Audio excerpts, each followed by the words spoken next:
Yes, y'all see the thumbnail and the title. It's real. Julian Michaels goes full Karen and try to downplay slavery. Make sure y'all like, comment, subscribe. Let's get right into the video. Let's go. He's not whitewashing slavery. So he's not? He's not. No, Okay. he's not. And you cannot tie imperialism and racism and slavery to just one race, which is pretty much what every single exhibit does.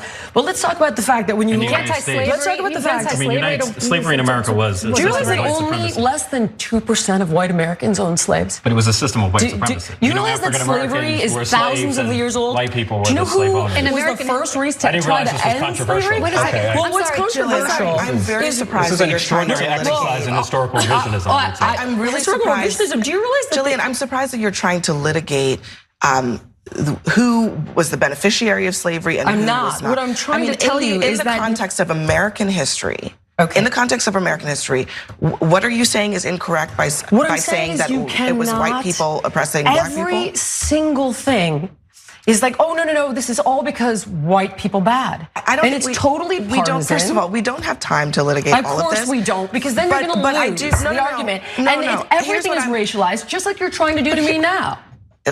Excuse me. Trying to give you a lesson in history. Put it up full mass. Ironic. Jillian Michaels goes full Karen defending white people's role in slavery. According to Mediaite, the fitness influencer and Trump defender stunned CNN anchor Abby Phillip with her argument about white people and slavery during a heated exchange on Trump's push to review history in museums. Trump has spent years defending Confederate monuments and pushing against problematic aspects of U.S. history, including the widely mocked purges of information deemed to be DEI related. Most recently, he's been leaning on Smithsonian museums to review and revise their content to reflect Trump's views. So Michaels leaped to shield the white race from shouldering all of the blame and then lashed out at Phillip by claiming she racialized the argument. Producers know. All right. So this woman is raising a black child she adopted from Haiti, by the way. So here it is. Slaveholding, while extremely profitable, was virtually the only way to become truly prosperous in the South. That very profitability proved a challenge for the South because as the price of slaves increased, the percentage of white families who owned slaves decreased. In 1840, about a third of white families owned at least one slave. By 1860, about a fourth did. Those are facts. White people in the South who did not own slaves were deeply implicated in the system. With large numbers of non-slave holders hiring enslaved workers, trading with plantation owners, acting as bankers or insurers, and aiding the slave trade. Non-slave holders could sustain quite respectable family farms, gain respect as ministers or lawyers, or run shops in towns, but they could not attain the heights of their slave-holding neighbor. Of the many myths told about American slavery, one of the biggest is that it was an archaic practice that only enriched a small number of men. The argument has often been used to diminish the scale of slavery, reducing it to a crime committed by a few Southern planters, one that did not touch the rest of the United States.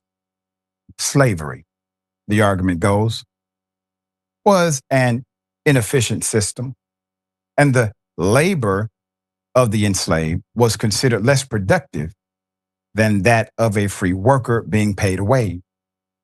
The use of enslaved labor has been presented as pre-modern, a practice that had no ties to the capitalism that allowed America to become and remain the leading global economy.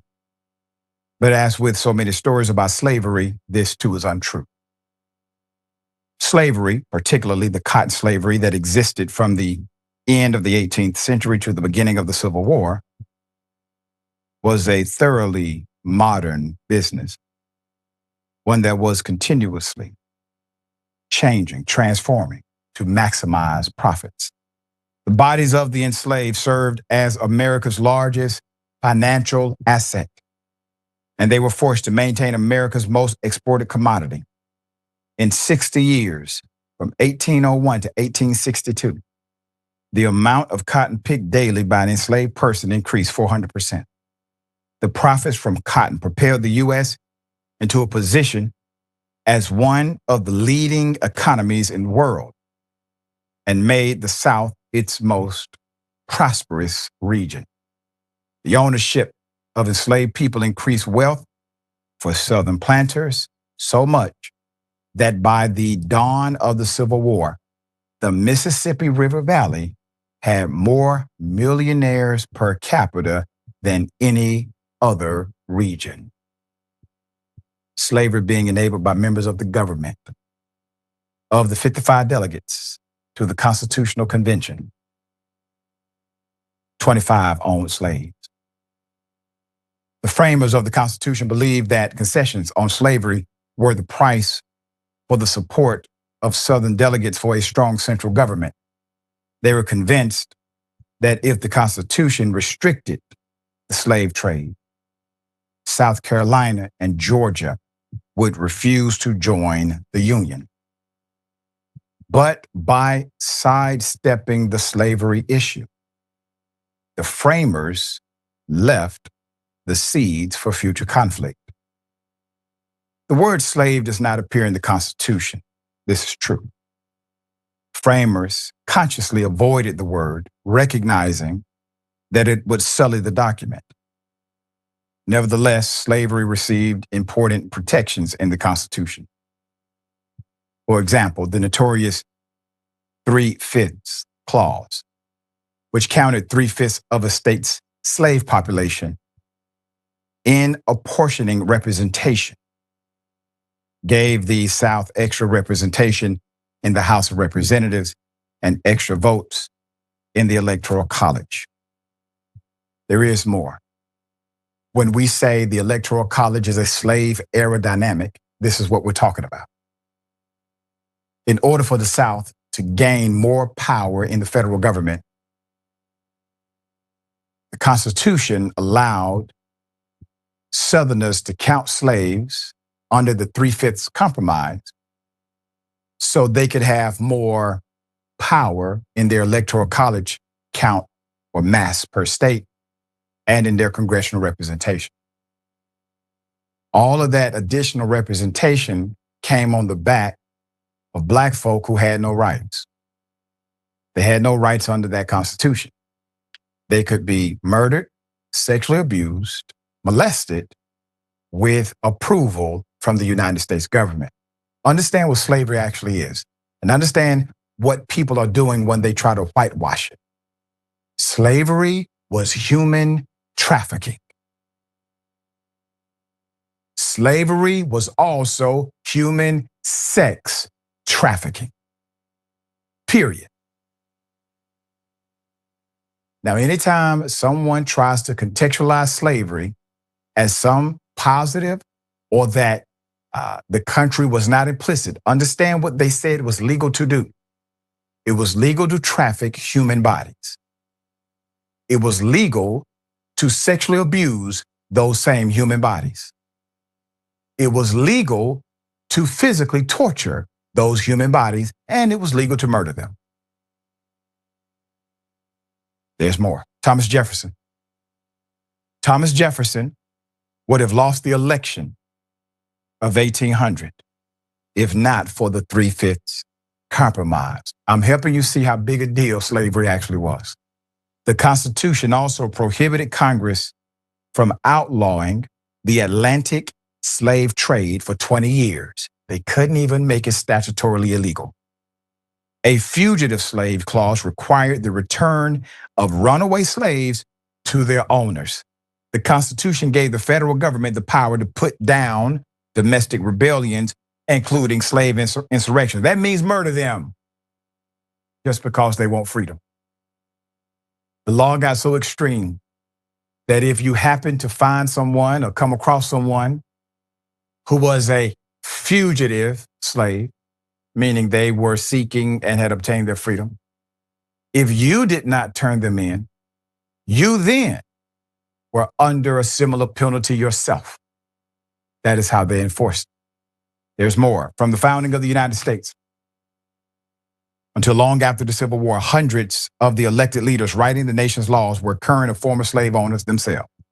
More than 1,800 people who served in the U.S. Congress in the 18th, 19th, and even 20th centuries owned human beings at some point in their lives. That's according to a Washington Post investigation of census and other historical records. So, in all due respect, Ms. Michael, slavery was a big deal. More than 2% of folk had them. And yes, it did set up the American economy to be the prosperous global engine it is today. Those are your facts. All right, dear brother, thoughts?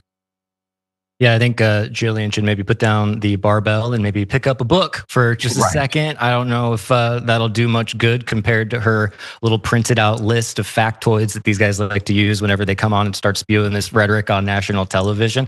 It's incredibly frustrating to listen to. Also, this is the same group that like 5 years ago was complaining about safe spaces and complaining about participation trophies. But how fragile do you have to be to not be able to look back at American history in like an honest and sober way and actually take accountability? It's not about guilt. It's not about going white person bad, as she says later in the interview. I think it's about atonement and understanding what actually went down, because the more I learn about it, there's always something new to learn. And these folks are not interested in the truth. They're interested in whatever rhetoric they can use to protect themselves from bad feelings. So